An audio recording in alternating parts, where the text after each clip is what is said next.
Hello everyone, thanks for joining us for today's webinar, 5 Ways to Build a Better Leadership Development Program. My name is Jessica, I'm on the marketing team with BizLibrary and I'll be the host for today's session. Before we get started, I want to go through just a couple of housekeeping items. First, what you should see on your screen. On the left-hand side of the screen, this is the webinar viewer.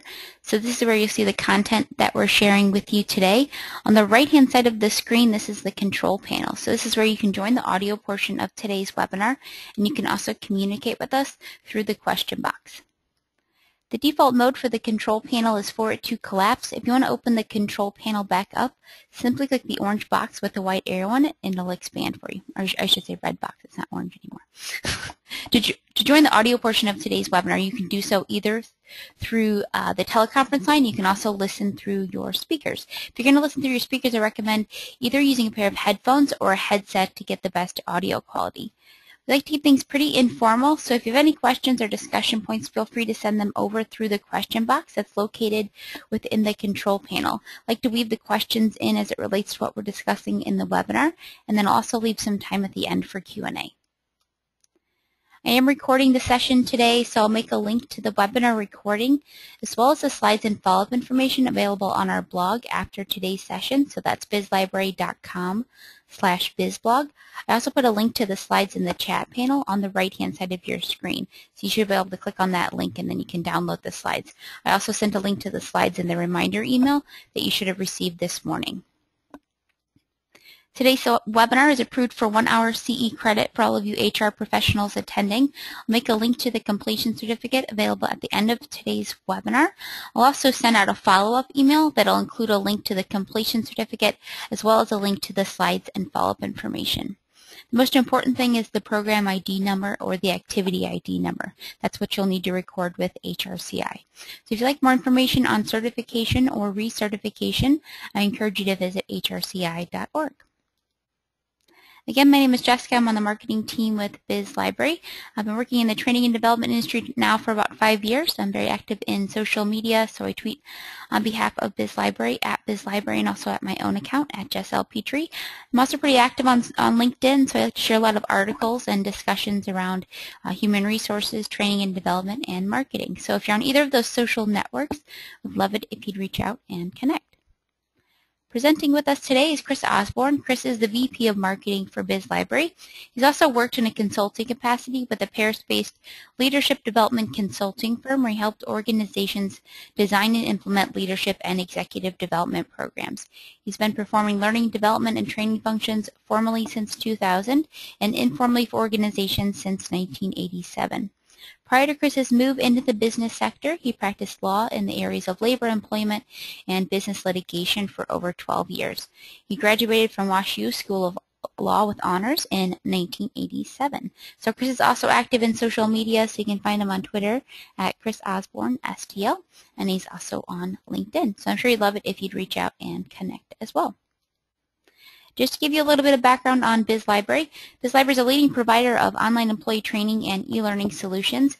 The award-winning content library contains more than 7,000 online employee training videos covering every business training topic, so things like communication skills, leadership and management, sales and customer service, compliance training, desktop computer skills, and more. Additionally, BizLibrary's LMS and social learning technology platform help HR and training leaders improve and manage employee learning. All right, so enough about us. I have a quick poll question for today. So you should see it pop up on your screen in just a minute. So first poll question is, we have reevaluated leadership competencies for our organization in the past 6 to 12 months. Is it A, no, we don't have established competencies? B, no, we haven't reevaluated? C, no, but we'd like to? Or D, yes, we have? Or E, something else? Hey, Jessica, how you doing? Hey, Chris, I'm great. How are you? I am just fine, other than cold and wet down here in St. Louis. It's not much different where I am. Maybe a little bit colder in Chicago, but pretty much the same. Yep. Well, let's see what we have here on this poll.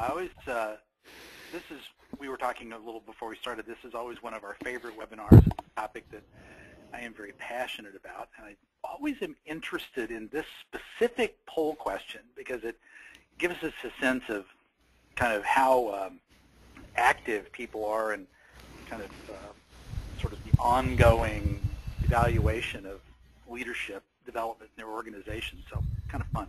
Mm-hmm. I agree. Looks like we've got a decent percentage of participation, so I'll go ahead and close the poll out and share the results with everyone. So it looks like we've got pretty even across the board. 27% said yes, we have evaluated competencies in the past 6 to 12 months. 25% said no, we haven't reevaluated. 24% said they don't have established competencies. 19% no, but we'd like to, and then 4% said something else. Yeah, you're right. That's a pretty even split. And I think we'll have something for everybody because, so those of you that have, I think we're going to give you a way to kind of sort of a check, sort of a way to check, okay, have we asked the right questions? Have we looked at all of the sort of right places? Have we uncovered all the rocks we should have uncovered to do it effectively?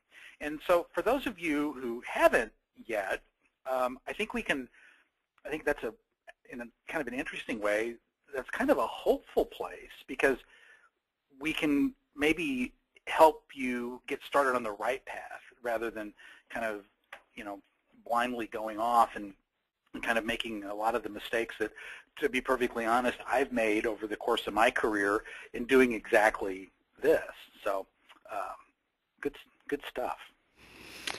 Yeah, so there are kind of 3 high-level things that we're going to cover today. So, Chris, I'll pass the ball over to you, and you can get us started with those. And included as that is 5 best practices, one of which is around the competencies. So that'll kind of get us started for today. Okay, if you'll bear with me here just a second, I've got to get the slideshow on my end going, and there we are. And now let me get the right monitor. Okay, and hopefully you see that slide, what we hope you'll learn. Yep, good to go. Great, all right. Well, Jessica, thanks for getting us started today, and thank all of you for joining us for today's webinar. As Jessica said, I did a lot of work for many years in this very space, so this is a subject that I remain very committed to and very passionate about. I do a lot of reading and study about what's happening in leadership development for a whole range of reasons. One is I think this, in terms of employee development in the L&D profession, part of the thing about leadership development that is so exciting and interesting to me is this is one place that remains constantly evolving and changing.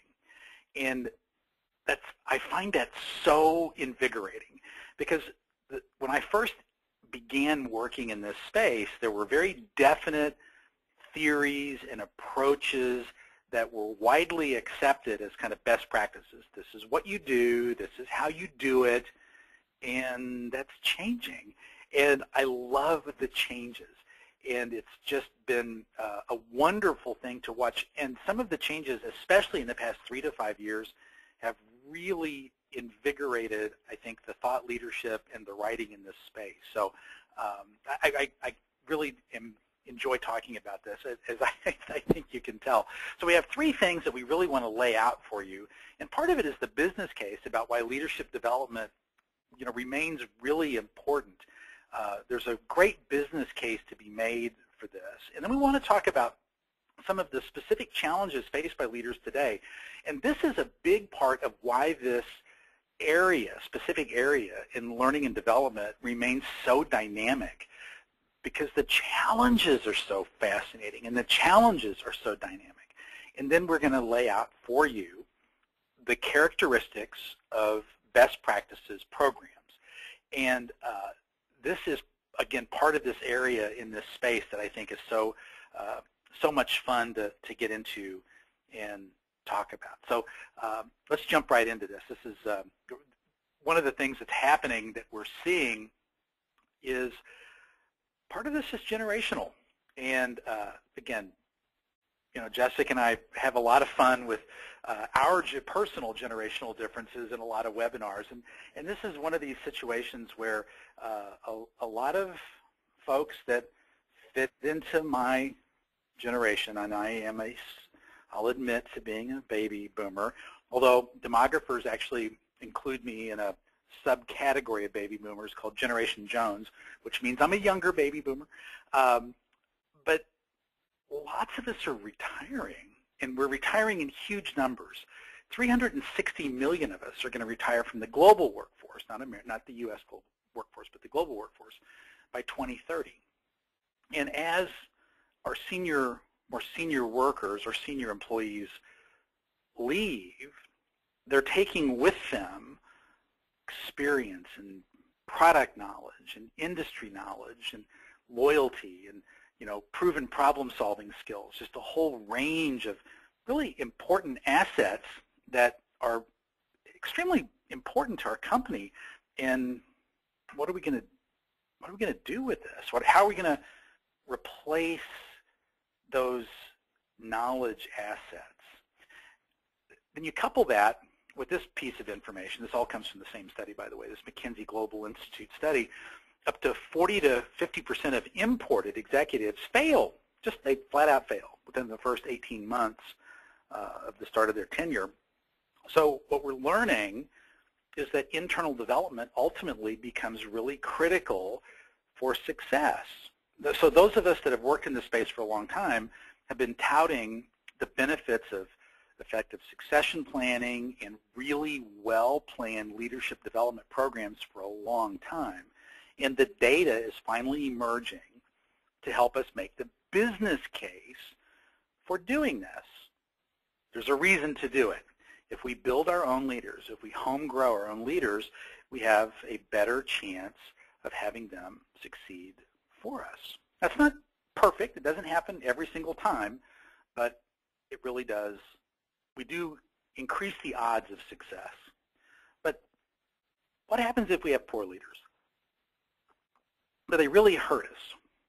And the answer is yes, they absolutely do. Poor leadership practices cost companies millions of dollars.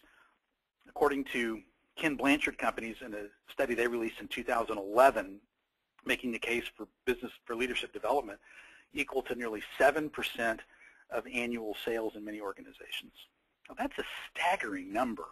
So, just think about what that means in terms of your organization's revenue growth. If you could just add 7% to your bottom line, wow. I know here at Biz Library that would be rather significant. So, and poor leadership practices impact our organization in a whole range of areas, both internally and externally. In terms of employee retention, and we know what turnover is like, that can really hurt an organization, but customer satisfaction, employee productivity, this has an impact across just a broad cross-section of our organization in ways both great and small, but all of this impacts the ultimate performance of our organization. It is just a stunning bit of research. 9%, maybe as much as 32% of an organization's voluntary turnover could be avoided through better leadership skills. That's according to the Ken Blanchard study.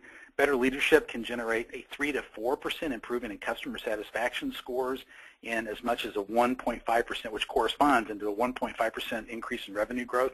This Ken Blanchard study is absolutely fantastic, and it's certainly worth looking up if you're looking to put quantifiable numbers on building a business case to your senior leaders for an effective program. Really stunning numbers. Jessica put this research together for us today, and it's just a incredible bit of information. Here's that first data point I gave you. Great stuff. Okay, let's move forward. Here we go. Sorry, my computer's acting a little bit funny today. I'm sorry these slides aren't advancing like they're supposed to. Here we go. These are these data points I just read. And better leadership practices could eliminate 5 to 10% of a productivity drag. Again, just think about just those data points, just each of those data points, just sit down and do the math. Just put, just high-level math, and do those calculations and cut them by half. Just cut them by half. Let's just assume that you only see half of those gains. What's the bottom line benefit for your organization compared to what it would cost you to implement and run an effective leadership development program? Pretty amazing. Jessica, I was surprised. I have to confess. These are some really great data points, but I was surprised at some of this data. Were you caught by surprise by this? I don't know if I really was, because I strongly believe in leadership at all levels. I think it really does make an impact because it affects all areas of how you interact with people. So like you think about, management, a lot of that is about like management skills are a lot around, kind of like processes or getting people to do what you need them to do. But I think leadership it can be about a lot more. So it's a lot more about kind of your interpersonal skills, how good you are at getting people to follow you and want to follow you, how good at your inspiring people, motivating people. So I think that it does make a big impact in our workplaces, and it's not always pointed out. So I can't say that I'm that surprised. And I know we kind of threw a lot of data at you, but I like to put like these data points in the webinars because I feel like you can use them. So if you're going to do a presentation internally, so many times you have to defend your programs or training and development initiatives that you're proposing in your organization. So go ahead and use some of these data points. Like I think that can really help open people's eyes and say, okay, it's not just me. This is a bigger issue. Well, I agree with you completely. I mean, this is. And I don't mean to imply that I'm surprised that there's an impact. I'm not. I've been a believer in this for many, many years. I'm just surprised that this data is so clear, and I'm a little bit surprised at the breadth and depth of the impact, that it was so quantifiable. You used an important word, Jessica, when you were talking there, the idea of good leadership, getting people to want to follow you. That it really is a big part of what we're going to talk about today is that voluntary, the choice that employees made to follow leaders. And it can't be coercive. And that's something that I think a lot of organizations kind of miss the boat on, one. And two, it's something that a lot of people who are quote unquote leaders by designation, if you catch what I mean, don't quite understand. So anyway, we'll get through that. So I mentioned this earlier, the challenges faced by our leaders, and this is part of what is making this area of learning and development, employee development, so dynamic. There's an acronym out there. Jessica will reproduce this for you in chat. VUCA, V-U-C-A, and it stands for volatility, uncertainty, complexity, and ambiguity. If you've been on our webinars in the past, we've used this quite a bit, but it's a great description of the economic and business market environment today. And, if you kind of boil this down to all the things that we have to be able to do, our leaders have to be able to deal effectively with all the uncertainty that comes with this marketplace. I mean, how do you do that?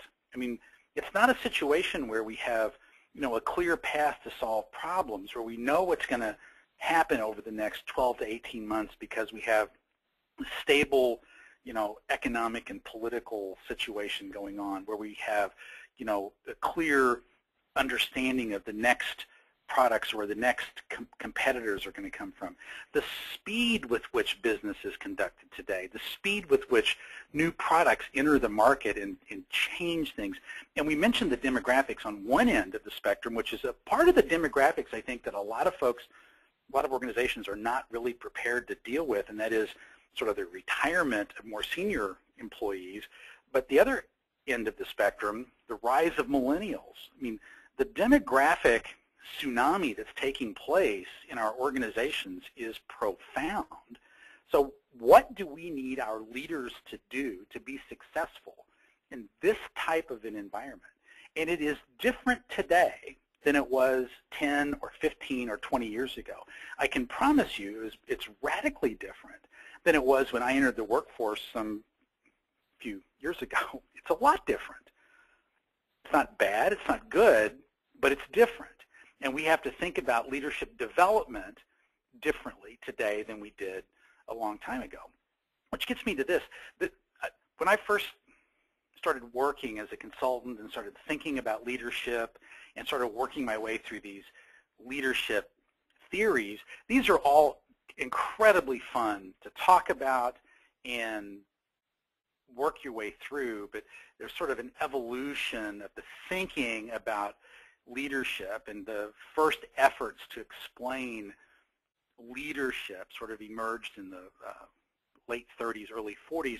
And the first thought, great man theories. Leaders are born, not made. Then there the emergence of group theories, and then trait theories, which really emerged in the late 50s and early 60s, the trait and behavioral theories, which was the first time, actually, it was a huge step forward in the thought leadership in this space, because at that point, it was acknowledged that, hey, we can actually train and teach leadership. So that was a big, big step forward in this whole space. So it was a big deal, but this continued to evolve, and then we ended up kind of this contingency situational theories of leadership began to emerge, and then we moved into the 70s and 80s and then into the 90s with sort of this excellence theories, which was the first attempt at kind of sort of harmonizing a whole range of interrelationships and the ways all these other different theories work together, because there's some validity in all of the theories, to be honest. We can find very clear examples of each of the theories at play from our recent history and recent past. I mean, if you think about sort of the great man theory, leaders are born, not made, we can think of some people who just seemed, right from the first time they entered the public sphere, sort of destined to leadership. I mean, you think of somebody like Margaret Thatcher, whether you agree with her politically or not, that was a person who was just driven, right from the get-go. There are a whole range of ways to explain leadership, and we can find great illustrations and examples that back up each one of these theories, but you started to see these efforts to harmonize these theories begin to emerge in the 80s and 90s. And then when I was really doing a lot of consulting work, we used to be asked to come in and help turn their leadership team, help them become transformational leaders, not transactional leaders. And that was sort of the term de jour for a long time. And now we're seeing the emergence of another leadership theory, which I actually really enjoy thinking about and talking about, and that's social leadership. Which is a really fascinating leadership theory. And Jesse, I think we've got an ebook about that, and I know we do a webinar about sort of that emerging theory of leadership, which both of us, I think, really kind of enjoy quite a bit, which is a really interesting way to harmonize a lot of these interesting, big, broad social factors that are coming home to roost in workplaces. That can kind of help us deal with some of this stuff. So interesting thing. But regardless of which leadership theory you adhere to or think about, if you really get down to the basics, and that's really what I like to kind of think through. When I was doing consulting work, this is kind of what we used to get to. We used to kind of really try to drive right at this. You get right down to it, you really need the leaders in your organization to do two things. And it's really these two things. We need our leaders to tell us where we're going and why. To quote an old politician, it's that vision thing. Where are we going and why? And then we need them to help us understand how we're going to get there. And that's the strategy piece. That's it. If our leaders do those two things well, those two things, really, in many ways, doesn't matter which theory we adopt or how they get there. But if they do those two things well, we can probably count on having pretty effective leadership in our organization. And if you think about organizations, examples of organizations that are marked by great leadership, you'll probably see that illustrated fairly well. I love this quote. Rebecca Ray, wrote this, it appeared in a piece called Employee Engagement in a VUCA World. With each generation entering the workplace, a greater emphasis is placed on continual development as these new employees know that they're unlikely to stay more than a few years. It's about what they can develop and acquire to take to the next step in the career journey. We know that effective leaders are one of the most important influences on levels of engagement. And we also know that highly engaged employees are more profitable, more productive, they stay with us longer. Ultimately, so much of what happens in an organization revolve around the effectiveness of our leaders. So, here you go. These are the best practices that we see repeated over and over and over in organizations that have great leadership development programs today. They are strong executive involvement, leadership competencies that are tailored to the specific needs of the organization, programs that are aligned with the business strategy, and we'll give you a very clear understanding of what that means, I think. They target multiple levels of leadership, and they provide opportunities for the participants in the program to learn by doing. All right, Jessica, before we dive into each of these elements, are there any questions or comments that we should take before we move along? Yeah, so we had one comment and one question. So a comment from Lynette was around the vision and strategy. So she recommended also adding resources. So what resources that are available or needed to get us there. So that's another consideration when looking at what's needed from leader and leadership. And then this next question is from Sana. So what about motivation? Leaders can help us understand the vision and give us direction, but if they don't motivate us to follow, what results would be achieved?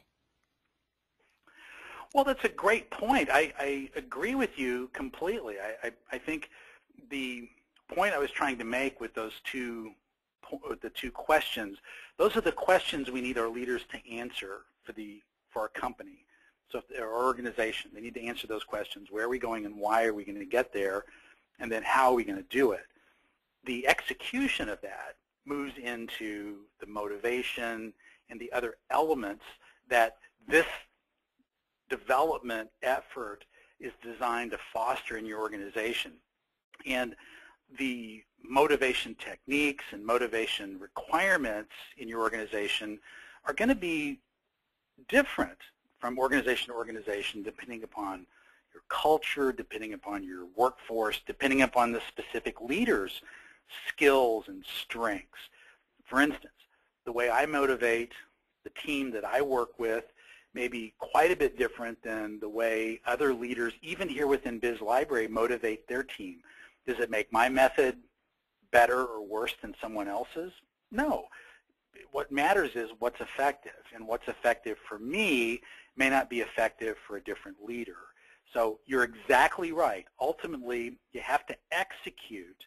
But what I'm trying to point out is these are the questions, these are the two things we need them to do, and then how you execute those things is where this leadership development comes in. I don't know if that's a good explanation or not, but did that clarify the question, Jessica? Did that satisfy you? Yeah, it was good for me. Let us know, Sana, or any other comments on it. I'm totally open to it. But yep. All right, so let's dive into these. So strong executive involvement. Now, you'll notice we don't say executive support. Okay? Executive involvement. Now, I'm an attorney by training, and I've referred to myself as a recovering lawyer, as does Jessica from time to time. So I fall back into that training from time to time. And one place where I do really fall back into it, and I think where it's helpful for me, is word choice. And so we use the word involvement very deliberately. It's not enough to have your executives support your program. You must have them involved. And that's the point of that data that Jessica provided for us at the beginning of today's webinar. We want you to be able to prove a business benefit connection between effective leadership development and improving your company's performance. That's how you're going to motivate executives to be involved. You have to make that connection between improving your leadership's performance and the bottom line. intuitively, we know that. We're passionate. You know, those of us that are here today, those of us that are into employee development and leadership development, we get it. We know that there's a connection. But sometimes CFOs and CEOs and senior leaders, they may likewise intuitively get it. But when we can prove it with clear data that relates to the bottom line, we can create the impetus for their involvement in the program. Now, I'm not always the biggest fan of Jack Welch, but he and GE, under his leadership, turned into one of the great leadership incubators in American corporate history. And he used to require senior executives in his organization when he was there to spend 20% of their time involved in developing the next generation of leaders, 1 day in 5. Now, for a lot of small and mid-sized organizations, it's just impossible to devote that kind of involvement. But that's an example of what we mean, involvement. They have to actually be involved. There's a whole range of ways to do it, but they need to be a part of your program, okay? So the types of impacts that you have to be able to show are the financial results. Identify key employees that you want to focus on retaining and create that connection between employee retention. And I love this one. Dean Pichet, the president and founder here at Biz Library, uses this term, or has used this term, and I really like it. Improve the organizational IQ. Just make the whole organization a little bit smarter. It's a great way to think about leadership development, to spread knowledge and help everybody be a little bit better. It's a really, really great way to kind of think about it, to get everybody thinking at a little higher level, to understand the business a little better, to understand the marketplace a little better. Anyway, it's a great concept and a great term.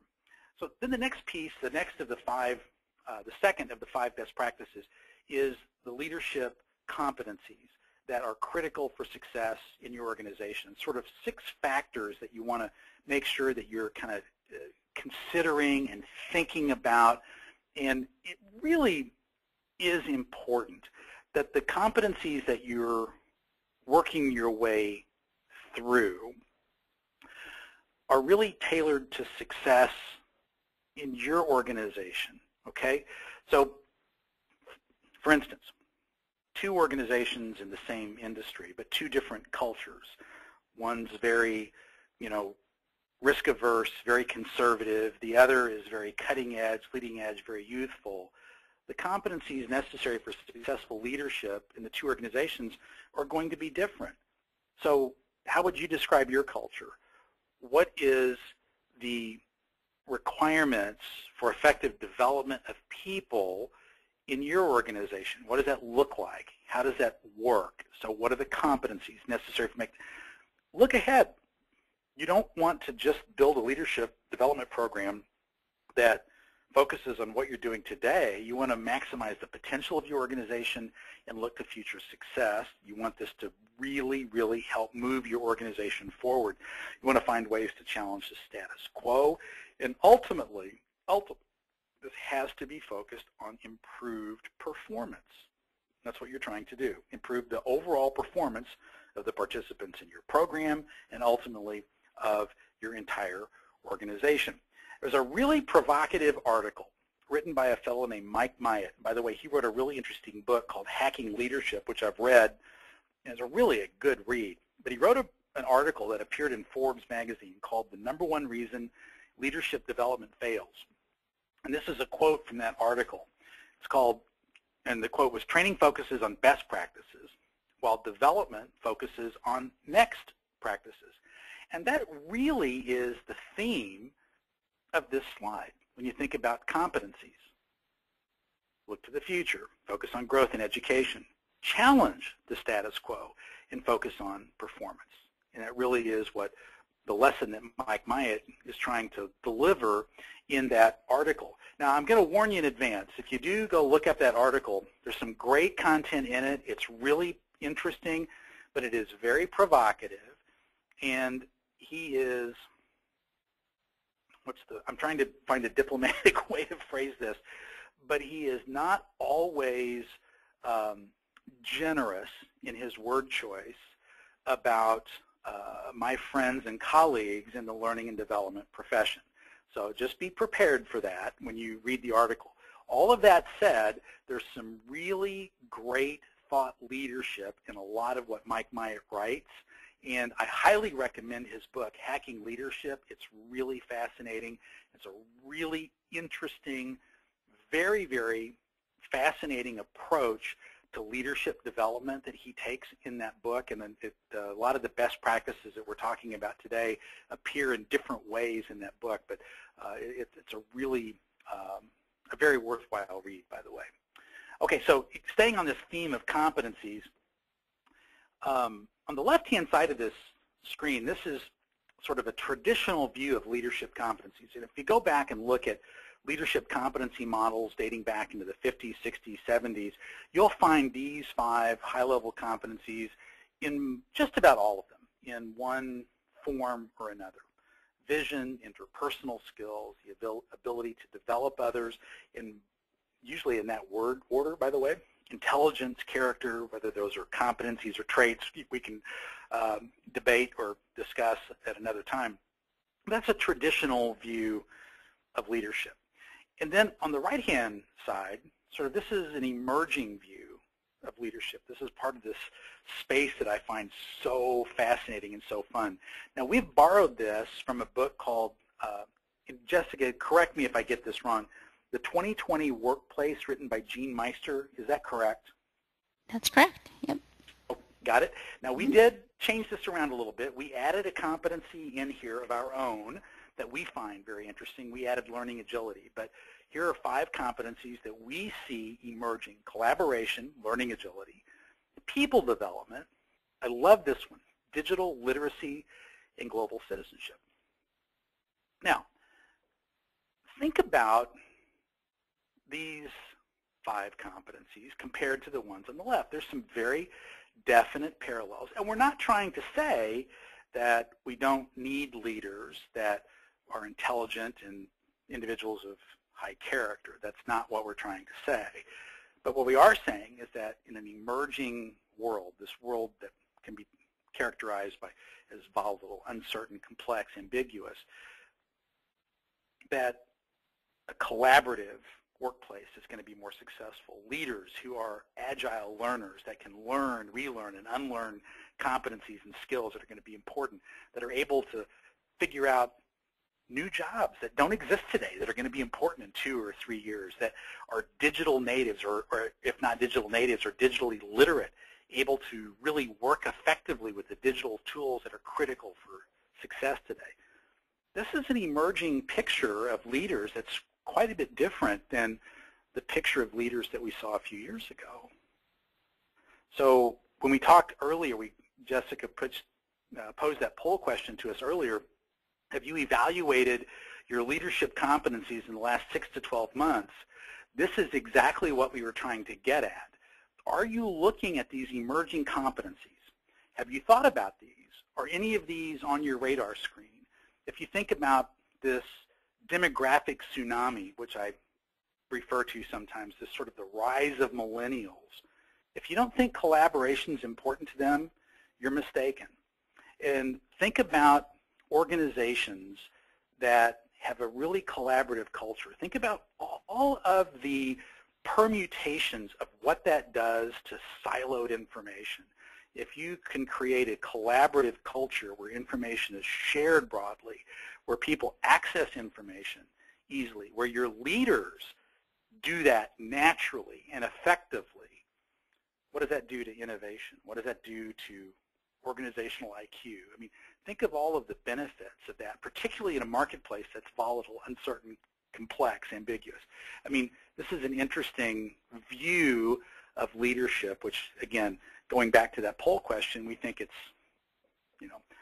again, sometimes there's a method to our madness with the poll questions, and I think that's one of the better ones. Jessica, anything to add to that? No, Chris, I think you're spot on. I'd be interested to see 27% of today's attendees said that they have reevaluated their competencies.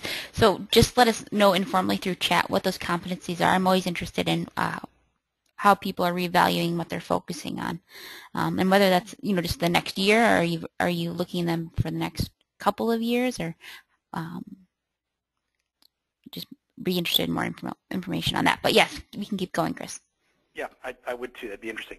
So then the next of the best practices is making sure that your program is aligned with business strategy. Now, this isn't a situation where, kind of like the illustration where we just line up, put things in a box, and let it go. It's a little bit different. It's kind of hinted at with the illustration, which I think is really great. It's sort of like looking through a camera lens, and we zoom in, we zoom out, and we have to refocus. Alignment is really a process of continual ongoing adjustment. Again, thinking about this marketplace, it's volatile, uncertain, complex, so things are going to change. So you're going to have to be constantly tweaking and adjusting your leadership development program to make sure that you are, in fact, hitting on all cylinders with respect to your business strategies. So are you preparing successors effectively? Are you focused on high potential employees, on retaining them, on maximizing their potential? Are you building bench strength? I love these next two pieces here. Leadership development programs are wonderful ways to set organizational standards and help establish cultural norms. One of the things that I love about leadership development is sort of the idea of establishing as a standard and cultural norm the idea of continuous improvement and continuous learning. This is one of the ways that you can begin to sort of lay the seeds for a true learning culture. It's a great way to do it, and a way to develop and engage employees. It's a wonderful opportunity that a lot of organizations kind of let sort of slip by them.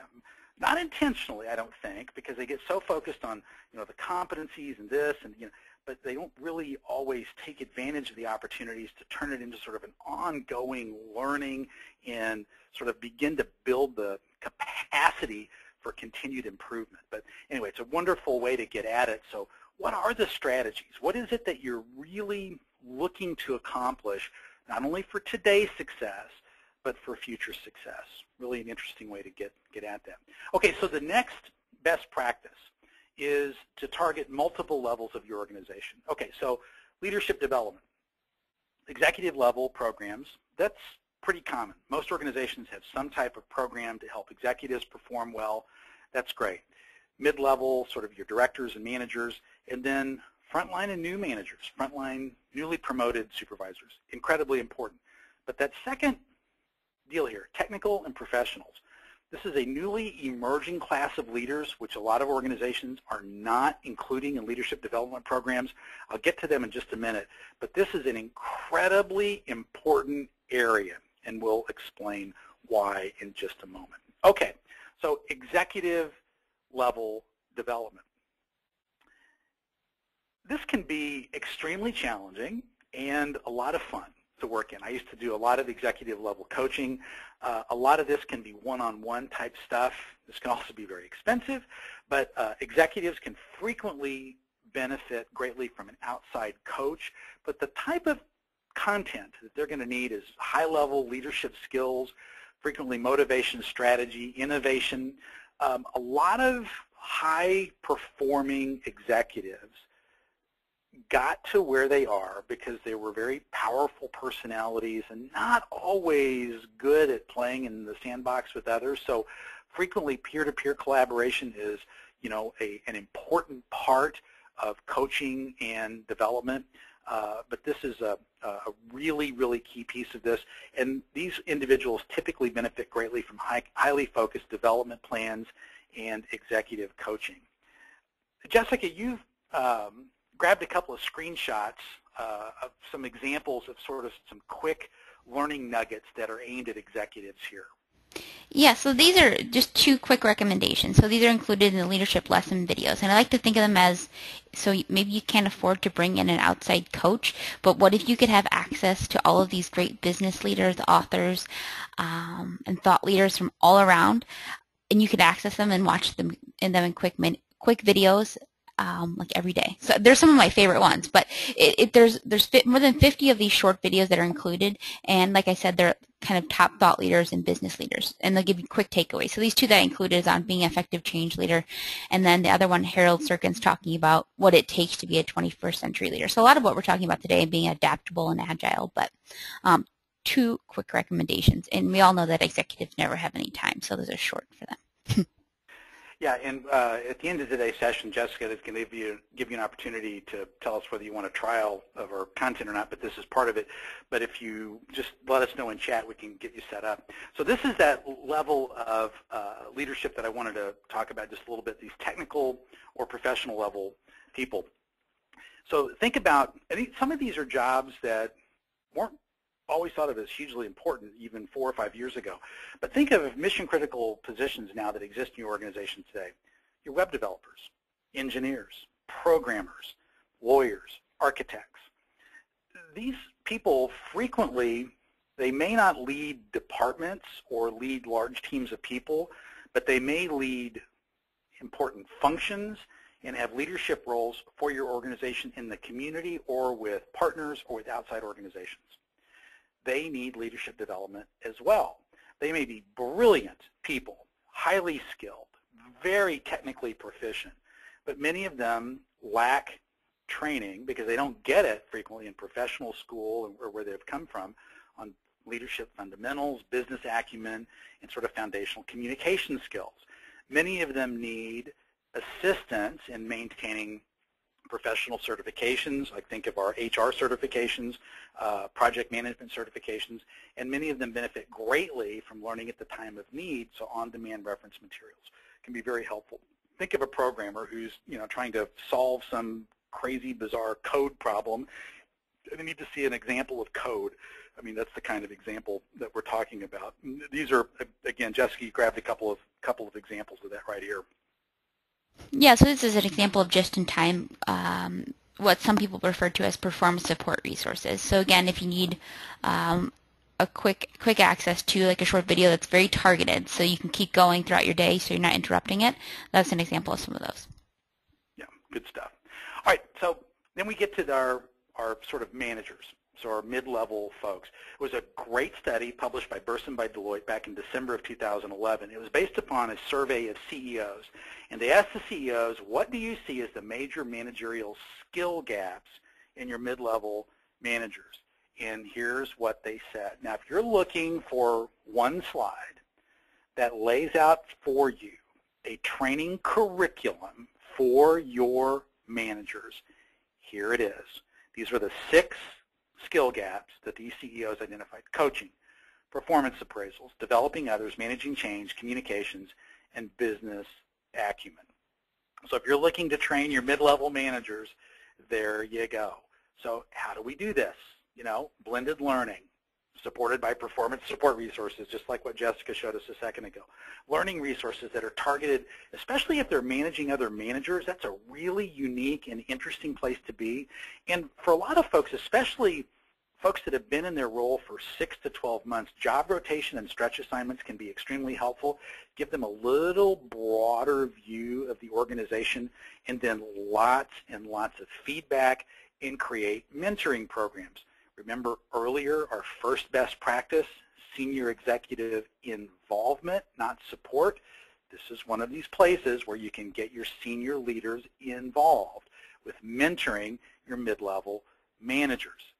Okay, not just support, but now get them involved. Help them share their experience, their knowledge, and again, these are a couple of examples of the sorts of programs. Jessica, you picked one of my very favorite courses here for this one. Oh, Chris's impedership. So it's a phrase that refers to what you shouldn't do or the things that leaders do that keep employees from being successful. So it goes through, it's kind of funny. It goes through a lot of some different humorous things that we're all very familiar with most of the time, but it's a good one. Yeah, it is a really good one. It really is a great one. And then this last piece of it is learn by doing. And this is a place where one of the things that we've learned through some fantastic research produced by Barbara Carnes She's actually lives here in St. Louis and is one of the great thought leaders in ASTD, or now ATD, in the whole idea of training transfer, learning transfer. And she's published some fantastic research about how to make training stick, sticky training. And it really comes down to the involvement of your manager, of the employee's manager, both before and after training, and teaching our managers to do this, to help employees learn while they work and work while they learn. There's a whole range of ways that we can do this, but provide managers the support they need for that, provide job rotation opportunities, action learning projects, task force or project teams. Again, great ways to get your senior leadership involved, leading one of these, mentoring programs. You know, you're only limited by your own imagination on some of this stuff. It doesn't cost, in terms of out-of-pocket costs, it doesn't really take anything extra. It just takes some time, some thought, a little bit of creativity, and you can work your way through it. And I totally, completely love this quote, because this really illustrates perfectly why this sort of learning as you go. Experience is a hard teacher. She gives the test first, the lessons afterwards. But it's so true. We learn so much from being given opportunities to do what we've learned. We sometimes don't get it until we have the experience. Experience is a hard teacher. It's absolutely the case. But sometimes it's so perfect to be given that opportunity, then the lessons really stick home. And there's all kinds of these creative and interesting ways to share information and, you know, get information out there. Jessica, you grabbed this screenshot. I completely love this. This is one of our clients, and this is a way that they're sharing leadership information. If you don't mind, explain what this is. Yeah, so if you're looking for a way to share web content or blogs or articles, and you want to curate them for participants in your leadership development program, this is what one of our clients do. They use Paperly, or another idea is you could use Scoop.it, but you can just create a leadership weekly and find different, you know, Twitter handles or different blogs and stuff and RSS feeds that you want to add into it. It's super easy to get started, but it's an easy way to distribute that content on a weekly basis, or maybe you want it on a monthly basis, but it can keep some of those things top of mind, and so they're not having to go out and search for everything. Yeah, it's great stuff. All right, so the 5 best practices, just to quickly summarize them: strong executive involvement, not just support; leadership competencies tailored to your organization's needs and culture, aligned with your business strategy, targeted to multiple levels of leadership, and providing lots of opportunities to learn by doing. Jessica, you wrote this really fabulous case study about Bally, which really ties a lot of this together. I'm going to turn this back over to you so you can walk us through it. And I'm going to start looking at questions that we can take, and we're in really good shape on time here. All right, sounds good, Chris. So here is a case study from one of our clients, Bally Technologies. So they are a worldwide gaming company. So they have a little under 2,500 employees. They identified their primary strategic objective as improving employee morale and increasing key employee retention. So that's their alignment with business strategy. So if you're thinking back to those 5 best practices that we outlined, this encompasses all of those. So with those strategic goals in mind, that's where they developed their leadership development program. This is what Kristen had to say. She said, when leaders understand the big picture, we're able to work together more efficiently and produce the best collection of products and systems for our customers. So they call it the Bally Excellence in Leadership Program. It includes employees that Bally identifies as high performers with growth potential. So the participants, they start out the program with a 360-degree review, and they're also partnered with a mentor. The mentor then coaches their mentee towards different learning opportunities that they think will provide the best overall development outcomes. So some of the learning opportunities that are available.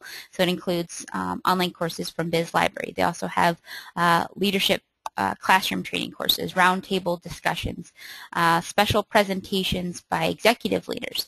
They're also given invitations to participate in different things that they may not normally be able to participate in, so things like senior management or leadership group meetings. So some of the keys to their program success. So this is what they cited. So selection of participants. So selecting and effectively identifying high-performing, high-potential employees. So that could be an entire different webinar, so sorry to leave you hanging, but we get into it a little bit more in the succession planning webinar, and there's also an ebook that can help you with that. All right, so the other one was group interaction. So having these different kinds of blended learning opportunities. So, and also opportunities for them to get together. So whether that's in person or just meeting virtually, they can foster different relationships, and they can also turn into partnerships for future projects. Having someone own it, so having a committed coordinator, so having someone that is overseeing and really owning the program overall, getting that executive involvement and support as well. In addition to that, they also have a recognition program. So all program participants are given a certificate at a graduation luncheon as recognition for completing the program. They're presented the certificate from the CEO of the organization. Most of the executives of the organization attend. And they also provide testimonials, so to get that support for future people to participate in the program as well. So some of their key competencies that they outline. So they include things that may be considered general that can be applied to different organizations. So things like goal attainment, customer focus, self-focus. So those are some things that can go across different organizations, but they also have some that are very specific to the organization. So understanding value product, gaming 101, so that's that business acumen or industry focus. So again, what are your competencies? Are you looking at them on a yearly basis or every couple of years? Some of the key results, so this is what you can start to look at. So thinking back to their goals, in the first year, they had 80% of participants graduated, and the turnover for the group was 0%. 30% of the participants earned promotions within 3 months of graduation, most of those to director-level positions. And 100% of the participants rated the program as worthwhile and adding value. So this is some of the things that you can measure. I know I talked pretty fast, but it's to give you an idea of what your program could start to look like, or some things that you could consider adding in the future. These are some of the recommended resources that we included in the webinar earlier. So some of those for executive level, your technical and professional and mid-level managers as well. I also added a course series that I recommend. It's on mentoring. We didn't have a ton of time to go into mentoring in depth, but this is a series that I recommend as an add-on from this webinar if you want. It includes 4 different courses. This specific course talks about how to actually create a mentoring program that works and is productive. So they're all short videos, and again, it's a 4-course series. You're welcome to try out any of the courses that I recommended today. Also, this mentoring series, they're all included in the Biz Library collection. You can do a free 30-day trial. I'll put up the poll as we go through the Q&A for today, and just let us know if you're interested, or you can just send me a message in chat as well. All right, some great questions today, Chris. Is there one specifically that you want to start with, or do you want me to grab one for you? Jess, I'll let you grab, but just real quickly, we have about 3 minutes left, and we've got about 4 or 5 questions I'd like to take. So I'm just going to let everybody know right now, we're going to run a couple, just about 2 or 3 minutes long. Stick with us if you want to, but I do want to take these questions. We have some fantastic questions, so let's just take them, and we'll get through them as quickly as we can. All right, sounds good. So question from Tess. How is mentoring evolving in the workplace as part of a leadership development program and knowledge transfer from one generation to the next? So talking about the evolution of mentoring. Well, when mentoring first, I was part of a mentoring program a long, long time ago, it was really just kind of a, let me tell you, son, here's how things work. And what's happening is it's turning into, and very appropriately, I might add, and much more effectively, turning into much more of a true partnership in learning, where a true mentor is learning as much from the mentee as the mentor is teaching. And that's really the key with the evolution. So you have to find mentors that are lifelong learners and committed to learning themselves before it's going to work. And that's the key to the evolution to it. So that's a big piece of it. So you got to find those people that are wired a little differently than people that just want to talk and tell what they know. You have to have people that are intellectually curious to serve as the mentors today. All right. This next question is from Michelle. So I hear the term high potential employee all the time. Can you explain what that really means? Michelle, great question. And what we mean by high potential employee, those are individuals who are in a current role and have the capacity to grow into a more complex role.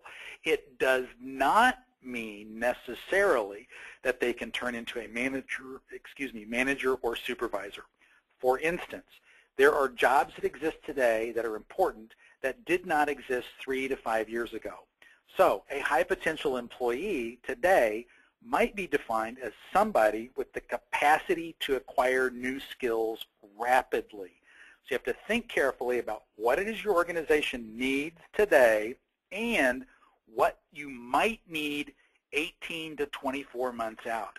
It's those employees who have the characteristics and traits who fit the bill 18 to 24 months out.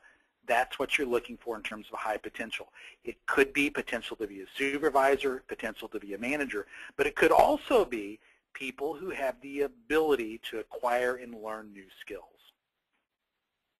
All right, this next question is from Matt. What are some ways to keep people engaged with ideas or concepts introduced with leadership development programs even after the formal classes, projects have been completed? Well, this is again where getting everybody involved is so important, where the managers of the managers and the leaders of the leaders and the senior leadership all have to be a part of this. So the conversation doesn't end at the end of a class or the end of a meeting or the end of a session or whatever. You have to find ways to keep the conversation about learning and improvement going all the time. For instance, I'm going to give you a very specific example. Here at Biz Library, if we had a cultural anchor here, it would be Smarter Every Friday. We'd like to be smarter every Friday. And we have an internal social learning platform where we share things that we learned with each other all the time. And that's how we do it. We're constantly sharing links and articles and ideas and questions and things that we've learned. And it's, you know, the whole organization participates in it, from the president of the company to everybody. So everybody's ideas are treated with respect and they're shared and we comment. That's how you have to do it. You have to find ways to keep the conversations going, give everybody access to what's being learned so everybody can share, everybody can learn, whether it's a social learning platform, whether it's in group meetings or team meetings, and you just have to get aggressive about it, get committed to it, and do it all the time. All right, next question. This is like rapid fire question, right? Next one's from Sana. So how does the concept of loyalty fit in the developing of leadership skills? Oh, it depends on who you're going to be loyal to, I think. You know, in today's world, you know, loyalty used to be a two-way street. You know, employers were loyal to employees, employees were loyal to employers, but, you know, employers will drop employees in a New York minute if they think it'll help the bottom line. I mean, we can't expect the same kind of loyalty that we saw, you know, in the workplace 10, 15, 20 years ago. And it's not fair to expect employees to have blind loyalty to employers when employers are so willing to cut jobs. So I think the idea of loyalty has to be redefined in the workplace. And from my perspective, here's how I define loyalty. I owe the members of my team a commitment to their personal well-being and professional development. That's what I owe them. That's the loyalty that I have to them. I want to see them all be happy professionally and develop and grow. To me, that's how I define loyalty.